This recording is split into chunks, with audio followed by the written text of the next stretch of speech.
¿Qué tal? Buenas tardes. Bienvenidos otra vez a este programa, La Letra Absuelta, que lo hacemos en conjunción con Lazos Químicos de la Facultad de Química y Un Minuto, un Libro. Y bueno, pues hoy vamos a seguir hablando acerca de, con la segunda parte de por qué nos encanta la Edad Media. Entonces, sí, se acuerdan que hace 8 días, bueno, tuvimos algunos problemas, pero bueno, hoy tratamos de hacer que el programa, pues sí, dure el tiempo que tiene que durar. Entonces hoy nos acompaña otra vez como host, ahí está William Thatcher, o mejor conocido como Sir Ulrich von Liechtenstein, para guiarnos en la plática. Ahí nos va a estar acompañando Sir Ulrich. Bueno, vamos a ver, a hacer un pequeño resumen. En la sesión anterior habíamos visto cómo la Edad Media, por ejemplo, nos había proporcionado todos estos encantos que hoy vemos como El Señor de los Anillos o Game of Thrones, ¿no? Los cuentos de hadas que nos deleitamos cuando fuimos chicos, ¿no? Con Disney. Hay las nuevas versiones también como Cher, que toman a la Edad Media como modelo, incluso personajes clásicos ahora como Harry Potter, que toma sus personajes, la mística y todo, que viene de la Edad Media. Y Walt Disney, incluso su mismo castillo, ¿no? Recurre a este esquema medieval y también, bueno, los seres mitológicos que han renacido y que ahora tienen muchos fans, como los dragones, los trolls, los duendes y grandes leyendas que tenemos y que las vemos en películas una y otra vez, como el Rey Arturo, ¿no? O en este caso todas las historias bretonas o las historias francas, ¿no? Las historias ibéricas con los héroes como el Cid o Ronald de Ronald, en fin, ¿no? Y estos personajes que se han vuelto una delicia para cuando vemos películas en gran formato y entonces nos tenemos que remitir a toda esta época medieval para poder entender de dónde viene todo este mundo de fantasía y que hemos creado. Incluso películas clásicas como El nombre de la rosa, de la novela homónima de Humberto Eco, donde hace alusión a esta situación de la literatura, de los libros, de la risa, de Dios, ¿no? Del poder del conocimiento, pero también el poder de la intuición, de la búsqueda de la verdad, ¿no? De la ciencia que se va abriendo paso a paso entre la superstición, la mística y el poder, ¿no? Y también veíamos cómo tenemos toda este bagaje de las cruzadas que hoy podemos seguir, y las seguimos viendo sus consecuencias en las guerras, por ejemplo, guerras como la de Palestina e Israel, que todavía seguimos viendo las consecuencias de estos movimientos. Y ¿qué podemos decir, por ejemplo, de Don Quijote, de Cervantes, de Shakespeare, que también crearon todo un legado y que tomaron sus modelos, en este caso Cervantes de Maíz de Gaula, ¿no? Para crear el Quijote y William Shakespeare, que ahí que lo vemos un poco burlón, ¿no? Sus modelos del amor cortés, sobre todo para sus novelas, como es, sus novelas, para sus obras de teatro, como esta de Romeo y Julieta, y también algunos dramas, como los dramas políticos, como Hamlet, Macbeth, ¿no? Que toman estos personajes o modelos de los personajes históricos para poder hacer sus tragedias, ¿no? Y sus farsas y toda su obra. Y bueno, uno de los grandes legados que tenemos en la actualidad de la Edad Media, pues es esta cuestión de la masonería y el misterio que hay ahí sobre los templarios y el dominio, y más ahora cuando tenemos toda esta teoría de la conspiración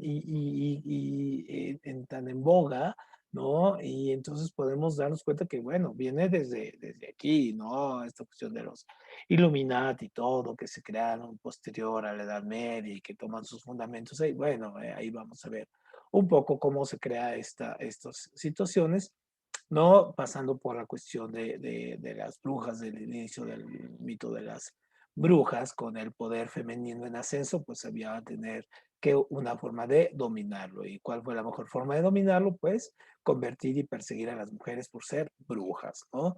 Y obviamente también se crean mitos, mitos fantásticos que perduran, como las figuras del diablo, que se crean con base a los faunos griegos y bueno, se les da el carisma que ya todos sabemos y que eso se lo debemos un poco ahí a Dante, ¿no? Y también vamos a tener esta cuestión que nos pega y que nos tenemos tan a flor de piel en todos nuestros días, que es el amor cortés, que surge también en la Edad Media y que nos limita con nuestras relaciones amorosas, esta cuestión de la conquista, la seducción, la mujer como el objeto deseado y el alejamiento, todo este romanticismo mal entendido, ¿no? De la sumisión, el sacrificio, el drama y todo ello. Y también ahí van a tener en la Edad Media leyendas, surgimiento de leyendas que se crean en el siglo XIX pero que toman a la Edad Media como modelo en pleno romanticismo y figuras como Drácula, ¿no? Por ejemplo, por citar uno de los tantos mitos que surgen ahí.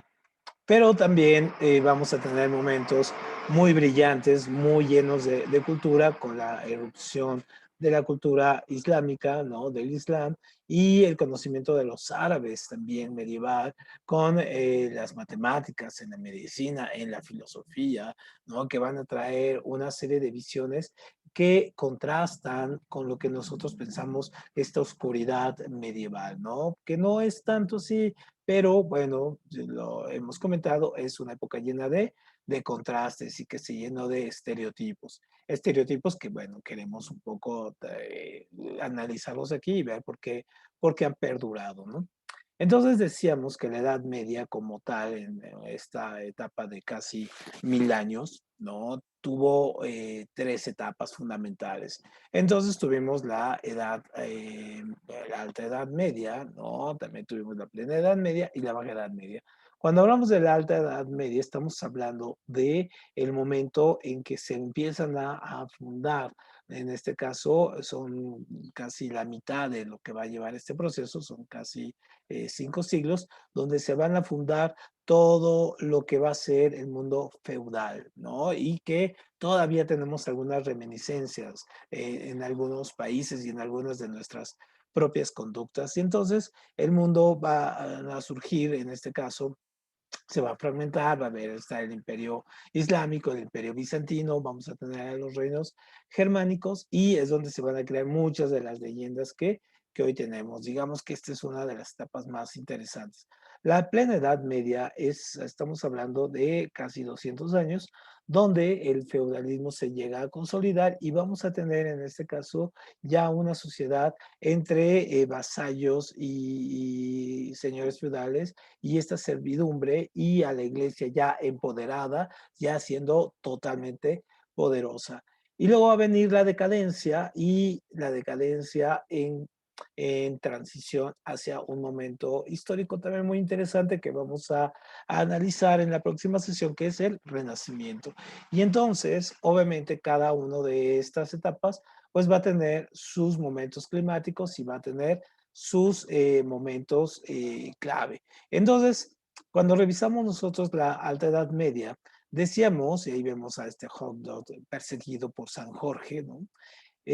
Tenemos que es una época donde se tiene que romper con el viejo esquema, con los sistemas antiguos, con lo que tenían, con lo que dictaba Roma, con lo que dictaba en este caso toda el clasicismo que teníamos de los romanos, los griegos, ahí se rompe. ¿Por qué? Porque hay una ascensión de nuevas autonomías, nuevos pueblos, nuevas formas de ver el mundo, ¿no? Una de ellas pues, va a ser prácticamente las invasiones bárbaras y que van a empezar a llegar nuevos reinos, nuevas visiones, ahí los hunos, los visigodos, los ostrogodos, los francos, los sajones, ¿no? Los iberos, y van a empezar a crear nuevas formas de ver, en este caso, digamos, la fragmentación del mundo, ¿no? Entonces, obviamente, esto va a dar pie para que ciudades como Roma, por ejemplo, entren en una decadencia, ya no va a ser el Imperio Romano como lo concebíamos, no, sino va a ser una ciudad y el centro del mundo se va a ir convirtiendo y va a ir girando poco a poco hacia otros lados, ¿no? Ya sea hasta Constantinopla, en este caso, ya sea hacia lo que va a después constituirse como París o Londres, en fin. Entonces, obviamente, mucho de la cultura medieval se la debemos a lo que nos trae como herencia las invasiones de los pueblos bárbaros. Y obviamente no podemos omitir el poder tan fuerte que tuvo la iglesia cristiana, ¿no? Pues ya que tuvo un rol decisivo, ¿no? Fue la única institución que logró ejercer el poder, en este caso, en la Europa fragmentada y pues obviamente la vida cotidiana de la Edad Media y la forma de pensar nobles y campesinos estaba totalmente influenciada por los principios y creencias de la Iglesia Católica, ¿no? Y como consecuencia, pues las acciones de la gente se hallaba estrechamente ligada a las normas religiosas, pero también a las supersticiones, a los miedos, sobre todo a los miedos, ¿no? Que se van a generar. Entonces, la iglesia se va a vincular estrechamente a la sociedad feudal y se va a crear un poder donde la propiedad también va a pasar a ser parte de la iglesia y van a tener el derecho al diezmo, van a tener la décima parte de las cosechas de toda la gente, pero más que el poder espiritual, tienen más, perdón, más que el poder económico, tienen el poder espiritual de la población. Y los papas mueren, pero el papado continúa y esa es la gran lección que tenemos, ¿no? Entonces, obviamente, pues, ¿cómo se constituyó la iglesia como un gran factor de poder? Bueno, pues se constituyó pues porque tenía sabía a cómo vender las ideas, sabía cómo venderle la idea, por un lado, a los poderosos, pero también al pueblo ignorante. Entonces, a los poderosos les administraba sus riquezas, los monasterios eran como hoy consultoras económicas muy parecidas a Morgan y a estas consultoras neoyorquinas, así un poco podemos imaginarnos así los monasterios donde se llevaba toda la contabilidad, se llevaba todos los impuestos de los monarcas y tenían un servicio profesional. Ya posteriormente se dedicaron a hacer la cuestión de los traducción de libros y todo, pero eso va a venir después de las cruzadas. Al principio los monasterios eran verdaderos centros de contaduría y entonces, mientras eso se le hacían a los poderosos y también los estafaban, a los pobres les daban dos elementos básicos, el miedo, ¿no? El miedo en este caso y el temor a la venganza de Cristo, del regreso de este centro de pecado, ¿no? Al que íbamos a llegar, que era el infierno o la salvación que le íbamos a encontrar en el cielo. Entonces, obviamente, teníamos a un clero secular y un clero regular y que le hablaban uno a un público cada uno y todos, el jefe espiritual era el Papa y el Papa muchas veces tenía más poder que los mismos monarcas. Entonces, obviamente, esta primera etapa de la Edad Media, pues sí, se constituyó como una sociedad donde se van a establecer las bases de lo que vamos a conocer después como el feudalismo. Que el feudalismo en realidad es un trato jurídico que hay entre el señor feudal y los vasallos para cuidarse mutuamente. Es decir, el señor feudal le da las tierras al campesino, le dice dónde estar, cómo comportarse, en este caso que sembrar a cambio de un pequeño impuesto y también a cambio de protección. Entonces, obviamente, ambos se benefician de este acuerdo.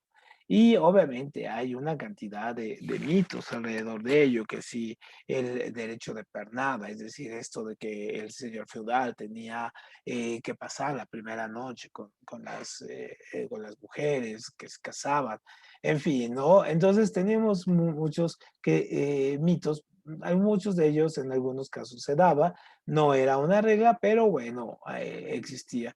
Entonces, obviamente estamos hablando de que las sociedades eran muy muy rurales, las grandes ciudades como tal no existían, se concentraban en castillos y pequeños ahí unas estructuras casi como aldeas que estaban alrededor del castillo y la vida comercial y política se llevaba adentro del mismo, ¿no? Entonces, obviamente, no había un comercio, ¿no? La estructura de los esclavos también había terminado, entonces, obviamente, en la sociedad se dictaba por una economía bastante débil, muy carente, que no generaba riqueza y obviamente pues la vida era bastante lenta, por así decirlo, si la comparamos con lo que nosotros vivimos ahora, ¿no?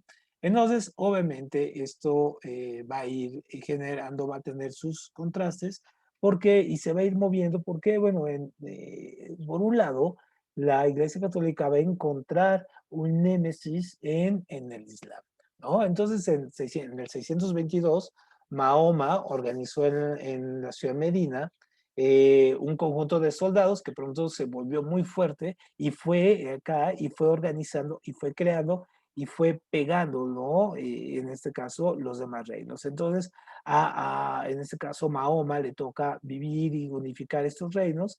Después fueron creciendo aquí con el califato ortodoxo, vean el crecimiento acá, y posteriormente en el califato omeya, que es en este azul, pues va a crecer y va a llegar a España incluso, ¿no? Entonces, no es raro que tengamos un gran porcentaje, digamos casi un 7-8% de palabras de origen árabe e incrustadas en el español. Bueno, pues porque estuvieron ahí bastantes años, ¿no? Casi también unos por lo menos unos 10 siglos también estuvieron los árabes en España, ¿no? Y mucho de esto pues, en la ciudad de Granada o en la ciudad de Sevilla y tenemos construcciones que podemos encontrar su legado. Incluso aquí en la Ciudad de México tenemos un kiosco morisco, ¿no? Que nos da un poco la idea de cuál es la arquitectura de ellos. Entonces, obviamente, cuando muere Mahoma, pues el Islam tuvo esta expansión muy rápida, ¿no? Fue creciendo y en la última etapa, pues, se detiene su extensión en la batalla de Poitiers, donde posteriormente va a surgir un emperador en Europa que va a ser Carlomagno y va a tratar de detener, detiene esta expansión que estaba y que amenazaba al cristianismo.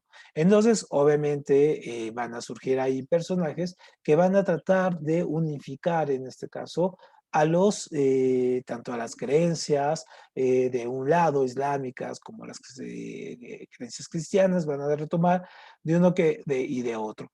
Pero obviamente va a haber también puntos de resistencia y un punto de resistencia va a ser el imperio bizantino que está en Constantinopla, que se va a separar del imperio romano de Occidente, enclavado en Roma. Y entonces el imperio bizantino también tuvo sus características propias que a la fecha también nos siguen impresionando, ¿no? Entonces este imperio gozó de una gran prosperidad económica, sobre todo gracias a la agricultura, fundó latifundios, que era propiedad de la nobleza o el clero, en este caso se cultivaban cereales, frutos, hortalizas y tenían una producción textil muy fuerte y tenían talleres de seda financiados por el mismo Estado, el mismo emperador y obviamente superaba muchísima gente. Entonces, obviamente el imperio dependía por completo del comercio con Oriente para el abastecimiento de seda y tenían que hacer estos viajes hacia China y algunos hasta la India. Pero en el siglo VI, unos monjes nestorianos llevaron capullos de gusano de cena a Justantino y aparte de ahí el imperio bizantino comenzó a tener sus propias técnicas de cultivar estos gusanos y tener sus propios telares. Obviamente no de la misma calidad ni en la proporción que lo tenían con el comercio con China. Entonces, obviamente, el imperio bizantino, pues sí, creció, ¿no? Tenemos aquel imperio romano de Occidente en rosa, ¿no? Lo tenemos aquí, y el imperio romano de Oriente, ¿no? Lo tenemos en amarillo. Entonces se nota la diferencia y los periodos de transición aquí en rosa, ¿no? Cómo se iban tenían territorios que ganaban, perdían y todo ello. Pero obviamente este imperio pues también iba a caer hasta muy tardíamente, ¿no? Va a llegar hasta Napoleón, va a ser el que lo tumbe y es el tiempo que dura, incluso simbólicamente, no es que existiera en la época de Napoleón, no, pero lo tira simbólicamente. Entonces, obviamente, el régimen de propiedad de la tierra en el imperio bizantino, pues sí tenía grandes extensiones en pocas manos, ¿no? Y entonces tenían que ser grandes campañas militares para repartirse las tierras, en este caso de sus enemigos, como de los persas, de los indios, ¿no? De China. Y entonces el gran, digamos, uno de los grandes legados que vamos a tener el Imperio Bizantino en la cuestión comercial, pues es esta, la famosa ruta de la seda, ¿no? Que tenemos ahí, cómo tiene que pasar por varios lugares, por los persas, por la India, por China, ¿no? Para llegar aquí a Constantinopla y de ahí llegar a la Europa y hasta la Europa que también estaba en estos procesos de comenzar un incipiente comercio. Entonces, cuando nosotros vemos aquí la ruta, podemos ver los caminos. Entonces ahí tenemos los viajes de Marco Polo, donde nos habla de esta ruta, de estos encuentros, de esta transculturización y digamos que tenemos los primeros tratados comerciales que hoy se nos hacen impensables, ¿no? Que hubiera en esta época, bueno, lo sabía, ¿no? Había los tratados de comercio y las rutas se iban cuidando.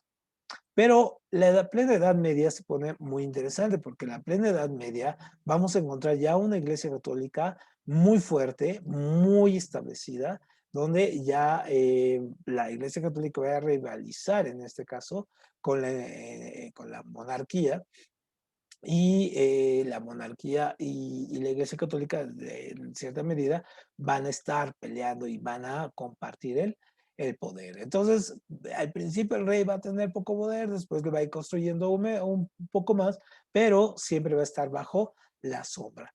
Entonces, obviamente, en esta alta edad media, el feudalismo, pues obviamente encuentra su momento climático. Entonces, al principio y en la cima de este sistema feudal, pues sí, estaban, como lo podemos ver, estaba el rey, ¿no? Con todos sus privilegios. Luego estaban los nobles y los clérigos, como duques, ¿no? Los sacerdotes, los cardenales.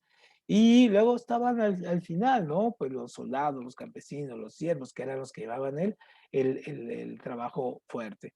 Y en medio, pues estaban los caballeros, que era una especie los caballeros surgen como, primero, como una especie de villanos, es decir, van a robar, porque hay que recordar que la herencia se daba al primer hijo.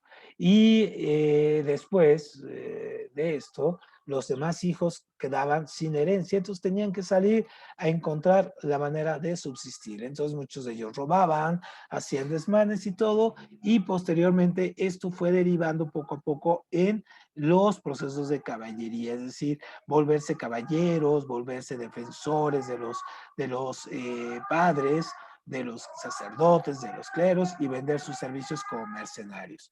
Obviamente, si hubiera unos caballeros, destruirían aquí el camioncito de este que va pasando y que siempre nos echa a perder nuestras charlas porque, bueno, vamos a ver qué pase el de las lavadoras y el fierro viejo. Bueno, entonces, obviamente, esta cuestión vamos a tener que también esta estructura va a estar peleando con otro tipo de invasiones, las invasiones germanas, de los pueblos germanos, y que van a azotar a Europa en el siglo IX. Entonces, vamos a tener esta estructura feudal peleada, ¿no? Y vamos a tener ahí incluso grupos monásticos que también van a estarse dividiendo el poder, que van a querer llegar a diferentes y tienen diferentes interpretaciones de las escrituras o de lo que es la religión y cómo llegar.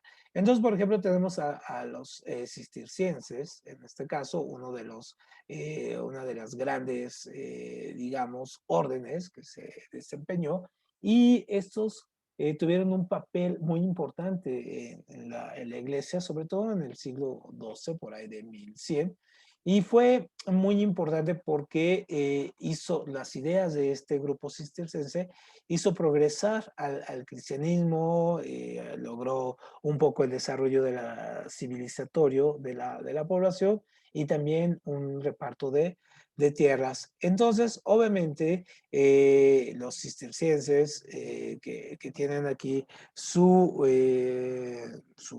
logo, ¿no? Muy establecido, pues obviamente estos van a tener a sus rivales, que son los clunicienses. Entonces los cistercienses, ellos proponían una especie de reinado pobre en este caso, ¿no? Entonces, de la pobreza, de que las ropas de Cristo, pues como no eran de él, entonces pues la gente tenía que despojarse, de ser simple, no agandallarse, ¿no? Entonces, tener esos recursos. Mientras los clonicienses eran lo opuesto, ¿no? Entonces, para ellos era la acumulación de la riqueza, tener mucho, acumular todo ello. Entonces, obviamente, estas peleas van a querer regularse. Entonces, en 1909, la Iglesia Católica, pues, va a tratar de reformar las órdenes monásticas y darles un solo sentido. Entonces, obviamente, esta vida de las órdenes se va a empezar a reglamentar, en este caso, sobre todo a sus monjes, cómo deben de ser, cómo deben de comportarse, y entonces van a surgir, en este caso, abadías, rutinas. Si ustedes leen el libro de El nombre de la rosa, se van a encontrar los debates que se daban entre cistercienses y clunicenses acerca, por ejemplo, de las ropas de Cristo, si pertenecían a él o no, y si tenían que ser, en este caso, ricos o pobres los monjes. Entonces, obviamente, la abadía va a hacer que se convierta en un gran centro de poder. Las abadías, en este caso, constituyen, hay monasterios, pero también centros de riqueza. Y en 1054, perdón, va a haber un gran cisma, en este caso, y se va a dividir, la misma Iglesia Católica se va a dividir entre la Iglesia del Papa León IX y el Patriarca Miguel, es decir, la Iglesia de Roma y la Iglesia de Constantinopla. Y la Iglesia de Constantinopla es lo que hoy conocemos como la Iglesia Ortodoxa griega, que derivó esto, y también tenemos la Iglesia Ortodoxa rusa, y entonces todavía muchas de sus creencias, de sus tradiciones, pues están muy enfocadas a cómo era la vida en esta época. Entonces, si ustedes ven algunas películas, por ejemplo, les recomiendo una película que se llama Sierra Nevada, entonces es súper interesante ver las costumbres, por ejemplo, funerarias de las familias rumanas que están cobijadas bajo la Iglesia Ortodoxa y cómo siguen rigiendo estos ordenamientos medievales aún en la fecha. Y por un lado, los católicos tuvieron cantidad de santos y mártires, uno de ellos muy famoso, aquí San Francisco de Asís, que hablaba en este caso con los animales. Pero usualmente a Francisco de Asís siempre casi lo vemos hablando con estos animales así, representados con animales bonitos, blancos, caballos, aves, pajaritos, conejos. Pero cuando nos ponemos a pensar que Francisco de Asís pertenecía finalmente a esta orden de los franciscanos y los votos de pobreza, más bien Francisco de Asís hablaba con los menesterosos, con los pobres, con los alejados del reino de Dios y de las iglesias. Entonces, obviamente, también hay algunas representaciones de Francisco de Asís donde habla con lobos, con las cucarachas, con vampiros, eso es interesante. A ver, ¿qué pasó aquí? Tuvimos un pequeño problema. Perdón, a ver, aquí. Ujú, muy bien, ahí estamos otra vez ya. De nuevo. Entonces, tuvimos un proceso histórico también en esta plena Edad Media, que son las cruzadas y que hasta la fecha podemos ver sus consecuencias, ¿no? Ver cómo hasta la fecha seguimos viendo cómo siguen peleando las creencias de los religiosas, de los islámicos, de los ortodoxos, de los católicos, de los judíos. Y obviamente las cruzadas, más que ser una apuesta religiosa, más bien fue una apuesta comercial, es decir, fueron las guerras siempre tienen un carácter económico, entonces mandar a soldados a la rapiña, obtener riqueza de las tierras santas, como teniendo como pretexto el rescate de las tierras santas, pues hizo que Europa también tuviera una gran absorción de elementos como literatura que se había ido para allá, que se habían llevado a los persas, de los griegos, de los romanos, ¿no? Conocimiento matemático de los árabes, conocimiento médico también. Entonces hubo una riqueza, hubo un descubrimiento de la riqueza de los árabes que va a llegar a Europa. Y obviamente esto a costa sí de muerte de cantidad de personas, pero y de personas, de niños, y obviamente hubo varias cruzadas, incluso hubo una de niños, y cada una de estas cruzadas, bueno, pues sí, constituía todo una empresa comercial, iban, incluso llegaron a ir varios reyes. Entonces, obviamente fueron llevados ahí a lugares como lo que hoy es Siria, lo que hoy es Israel, lo que hoy es Palestina, fueron llevados cantidad de personas y las tierras europeas pues quedaron solas. Y aquí hay una parte muy interesante que lo habíamos visto en algunas otras sesiones. En este momento es cuando las mujeres toman mucho poder en Europa. ¿Por qué? Porque los hombres se van a las guerras y las mujeres quedan a cargo tanto de los castillos como de la administración. Entonces, obviamente van a tener un gran poder que después les va a ser quitado de nuevo cuando viene la persecución con este invento de las brujas y de quemarlas y todo ese asunto. Pues sí, pues porque habían obtenido mucho poder, ¿no? Entonces, obviamente, las cruzadas también crearon grandes mitos. Uno de los grandes mitos que subsiste hasta nosotros son los Rosacruces, ¿no? Herederos de los caballeros templarios, en este caso, y que se pusieron muy de moda con estos libros de Dan Brown, del Código Da Vinci y todo. Entonces ahí la gente descubrió que existían estas órdenes, pero bueno, que también ya habíamos descubierto en otro libro muy importante, que es El péndulo de Foucault, de Humberto Eco, y donde ya vemos ahí los avances un poco conspiranoicos que hoy nos dominan, ¿no? Sobre todo de estas órdenes militares ahí y todo el romanticismo que se ha generado a través de estos templarios, de la pobreza y de que ellos cuidaban a Cristo. Incluso en películas como Indiana Jones podemos ver a caballeros templarios, ¿no? Ahí que salen todavía cuidando el cáliz de Cristo. Entonces, obviamente, las órdenes que pelearon en las cruzadas, como estos templarios, pues obviamente se volvieron después una amenaza para la misma Iglesia Católica. ¿Por qué? Pues porque obviamente ellos al tener estos ordenamientos de pobreza, pues obviamente van en contra de las órdenes que predominaban en la Iglesia Católica, que eran de la riqueza. Entonces, obviamente, estos procesos pues, va a hacer que se vuelvan una amenaza. Entonces, pues sí, los templarios van a ir perdiendo, digamos, la confianza de los reyes por verse amenazados y van a empezar a buscar la manera de cómo eliminarlos. Entonces, la pérdida de la Tierra Santa de Jerusalén en manos de los islámicos va a derivar en la desaparición de apoyos a la orden de los Rosacruces y de los Templarios. Además, se empezaron a generar rumores sobre estas ceremonias secretas de iniciación para la orden y entonces se les empezó a ver de una manera extraña. Entonces, el rey Felipe IV de Francia y que le debía mucho a la orden y estaba muy atemorizado por la popularidad que habían cobrado los Rosacruces templarios en su nación, pues comenzó a presionar al Papa Clemente V con el objeto de que tomara medidas contra los integrantes. Entonces, en 1307 se hace una gran redada de templarios, fueron apresados, inducidos a confesar bajo tortura y quemados en la oreja, en la ojera, en la hoguera. Entonces, en 1312, incluso el Papa Clemente V se dio a las presiones de Felipe IV y disolvió la orden de los templarios.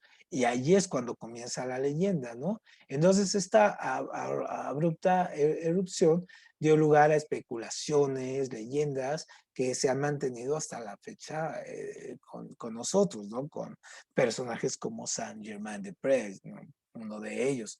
Entonces, el último gran maestre de esta orden, Jacques de Molay, por ejemplo, va a hacer que se creen mitos increíbles que duran hasta la fecha, incluso con el momento en que muere, ¿no? Entonces Jacques de Molay se negó a aceptar el proyecto de fusión de su orden con otras, en este caso, y entonces él defendía su orden, incluso tuvo audiencia en Poitiers con el Papa, ¿no? Y trataron de hacerlo ceder, pero no. Entonces la única cosa que quedó fue hacerle un proceso, acusarlo de herejía y obviamente, pues sí, lo quemaron. Entonces, obviamente, él cuando está siendo quemado, cuando está siendo ahí, pues lanza una especie de maldición de que el Papa se va a morir en un año y el rey en los próximos 6 meses, lo cual sucede, ¿no? Entonces va a morir el rey, va a morir en este caso el Papa y la orden ahí es donde cobra su gran fama. Y entonces los Rosacruces, que hoy los vemos muy poderosos y muy conspiranoicos con el COVID y todo ese asunto. Entonces, pues sí, va a derivar en que se creen órdenes secretas hacia el siglo XVII y obviamente todas estas organizaciones como hoy que conocemos como fraternidades, en este caso las conocemos, toman muchos de los rituales de estas órdenes, los que han quedado, digamos, un poco a la libre albedrío de las órdenes, de retomarlas o de formarlas. Y entonces, obviamente, si tienen su gran, en este caso, sus grandes leyendas, que lo vamos a retomar en una charla próxima. Entonces, obviamente de ahí también incluso surge la masonería, ¿no? Esta cuestión de los masones, que masón viene del francés macon, ¿no? Que significa persona hábil para hacer o moldear algo, es decir, un albañil. Y en este caso, los masones ahora se consideran como una escuela iniciática, espirituales, morales, que persigue el desarrollo de los individuos, ¿no? Casi, casi como coaches de vida, ¿no? Estas famosas cosas que han salido, y que estimulan el estudio científico y moral de las cosas. Entonces, obviamente, la masonería va a constituirse ahí porque digamos, el gran maestro albañil tenía que enseñarle cómo se ponía, en este caso, cómo se ponía aquí la parte intermedia de los arcos, en este caso, para ponerla a un aprendiz. Entonces la ceremonia era secreta y de ahí obviamente van a tomar la cuestión también del nombre de la secrecía de las órdenes, en este caso, que van a dominar el mundo y en fin. Entonces, esta es una de las grandes herencias, en este caso de la Edad Media, esta cuestión de las órdenes secretas y sus leyendas y su poder y de restauración, en fin, todo ello.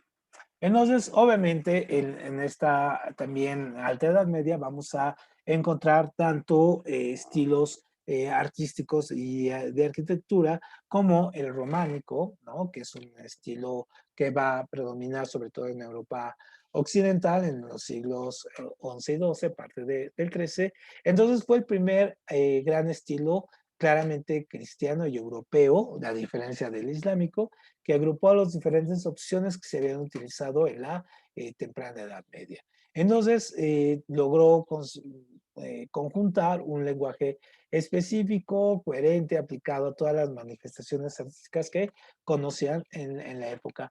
Entonces, no fue producto de una sola nacionalidad ni una región, sino que fue surgiendo de manera paulatina y casi podríamos decir hasta de manera simultánea en España, Francia, Italia, Alemania, y cada uno de esos países le dio características propias, aunque con suficiente unidad para constituir un estilo, digamos, europeo. Entonces, cuando uno va a Europa y encuentra estos templos, pues obviamente lo podemos ver, ¿no? La pesadez, la enormitud, en este caso, la grandeza que hay en estos.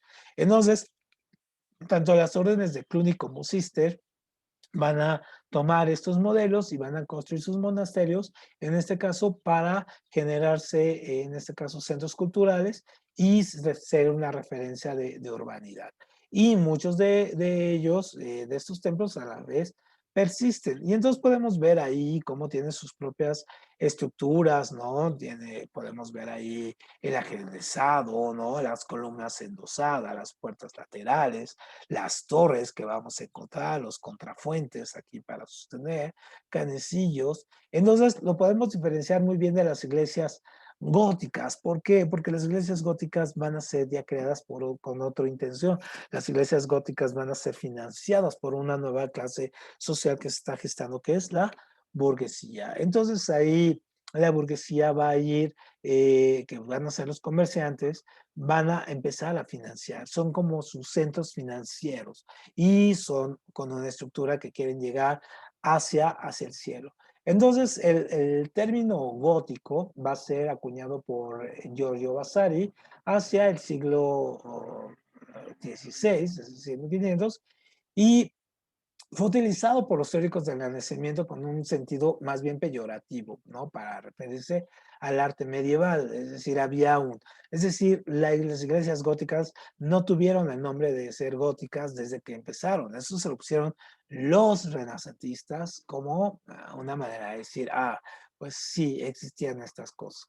Entonces, obviamente, las iglesias góticas van a ser llenas, van a tener unos contrastes de luz, se van a ser verticales, van a estar siempre formada, eh, eh, representa la divinidad y tienen una expresión, son la expresión más acabada de lo que es una catedral, ¿no? Donde se conjugan los estilos, tienen fuentes, ¿no? Aquí, y entonces van a ser iglesias que, pues sí, la estructura va a ser más compleja, ¿no? Se van a llevar más tiempo de construcción, van a tener sus torres, la idea es tratar de llegar al cielo, ¿no? Y tienen los vacíos. Hay una película donde aquí sale nuestro héroe, que está muy bien armada en una iglesia católica donde podemos ver el centro de la iglesia, donde incluso entra un caballo. La película se llama esta de Corazón de Caballero y se la recomiendo si quieren un poco adentrarse a lo que es el mundo medieval y un poco interesarse en él. Entonces, obviamente, la nueva clase política y social y económica que va a surgir va a ser la burguesía. Y la burguesía surge de los burgos, es decir, ciudades que están fuera de los castillos y de los monasterios, que van a llenarse de comerciantes y que se van a volver centros atractivos del comercio. Entonces, desde ahí van a estar comerciando, van a generarse nuevas rutas comerciales entre burgos y se van a construir ciudades. Entonces, por ejemplo, París, Londres surgieron como pequeños burgos que después crecieron a ser lo que hoy son, ¿no? Entonces, obviamente, las ciudades fueron creciendo, los pobladores de los feudos fueron mudándose a los burgos porque ahí tenían un sentido de libertad mucho mejor, podían controlar su situación jurídica sin decir que eran libres o no y tenían mayores posibilidades de progresar que en el campo, ¿no? Y ya no dependían necesariamente de un señor feudal, sino de un resurgimiento comercial y de la circulación monetaria. Entonces, esto va a dar pie, esto nos va a llevar al fin de la Edad Media, que va a ser, en este caso, una época de transición de casi unos 150 años. Y en este momento, hacia los 1300, vamos a encontrar cómo esta transición se empieza a dar a través de incluso expresiones como el arte. Entonces vamos a tener, por ejemplo, a Dante Alighieri, que va a escribir y va a generarnos esta idea de lo que es el infierno. Entonces, por ejemplo, para Dante Alighieri, vamos a tener, por ejemplo, el purgatorio, el infierno y el cielo, y aquí se va a generar esta visión que ahora tenemos, es decir, no existía, ustedes, en las escrituras, pues no existen estas versiones de cielo, infierno, en fin, ¿no? Sino se van a surgir a partir de esta obra de la comedia, de la divina se le puso después, que es la comedia. Entonces, por ejemplo, sabemos que en el purgatorio se limpian los pecados, ¿no? Ahí vemos a esos hombres, pero en el infierno, los 9 círculos del infierno, son en este caso donde se castigan y donde prácticamente no se puede, no hay salida, ¿no? Y finalmente el cielo, pues donde llegamos y son las nubes y donde están los seres prácticamente que la libraron o que llevaron ahí. Entonces, obviamente, la visión de Dante Alighieri del infierno va a ser constituirse como el modelo para posteriormente generar las visiones de la mitología cristiana sobre sus seres fantásticos, como ángeles, demonios, cielo, infierno, en fin, todo ello. Pero donde vamos a tener el infierno en la tierra, pues va a ser en esta última etapa de la Edad Media donde va a llegar la peste bubónica, ¿no? Entonces, la peste bubónica va a venir, va a azotar, va a comenzar al finales de la Edad Media y va a durar hasta llegar a la época renacentista, es decir, va a llegar a la modernidad.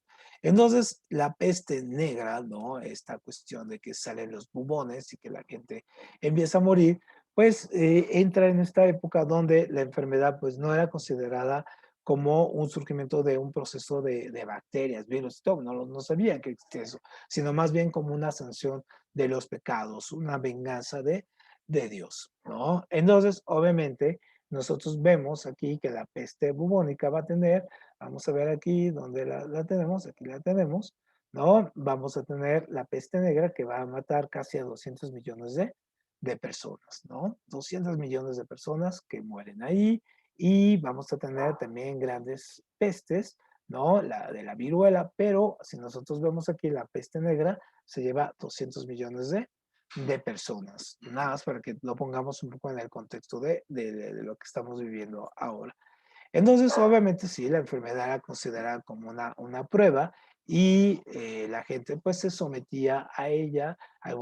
Muchos de ellos veían la enfermedad como prácticamente un privilegio, más que como una cuestión de tenerse que atender, pues se dejaban morir porque sentían que estaban siendo tocados por la divinidad. Entonces, obras de estas ya que son más bien consideradas renacentistas más que medievales, pues es el de Camerón, ¿no? Donde se habla de esto de encerrón que se dan, en este caso en las cuarentenas, para tratar de evitar el que llegara la peste. Y si vemos ahora, vamos a encontrar que después del COVID, en los próximos meses y años van a surgir muchas historias y libros que van a hablar de este encerrón, como el de Camerón, que hablaba de él, ese encerrón que hubo en la peste negra.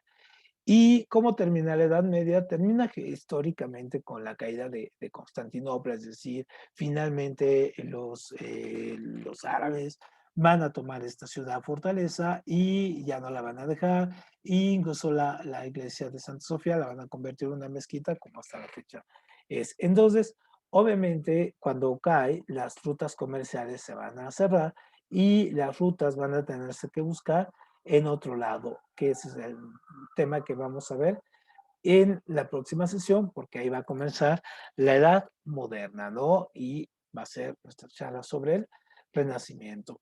Entonces, en conclusión, lo que nosotros podemos pensar antes de cerrar aquí en nuestro momento de la Edad Media es que, muchas de las situaciones, tanto sociales, culturales, ideológicas del medioevo, pues siguen muy presentes en nuestra sociedad actual, tanto en la forma en que nosotros vemos el crecimiento de ideas tan contradictorias como el terraplanismo, ¿no? O estas teorías conspiranoicas, o esta cuestión de la superstición, los mitos contra la ciencia, digamos, el acecho contra el pensamiento científico o la cultura, pues sí vemos que todavía hay una serie de comportamientos medievales que están muy inoculados en la sociedad y que es muy difícil extirparlos.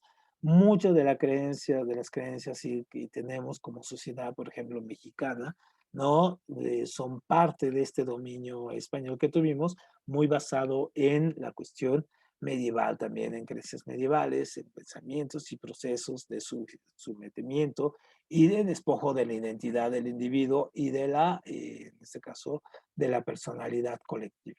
Entonces, obviamente, la Edad Media, pues, nos ha llenado de momentos climáticos, sí, de personajes, películas, libros y fantasías, pero también de comportamientos y actitudes sociales que podemos ver todavía diario. Pues, con esto terminamos nuestra charla. Les agradezco mucho la atención y nos vemos para la próxima sesión, cuando vamos a ver el Renacimiento, ¿no? Esta etapa también interesante con Leonardo, con Galileo, con los pintores, con todo el arte, con Florencia, Boccaccio, en fin. Bueno, nos vemos la próxima semana y muchas gracias a Lazos Químicos por el espacio. Bye bye.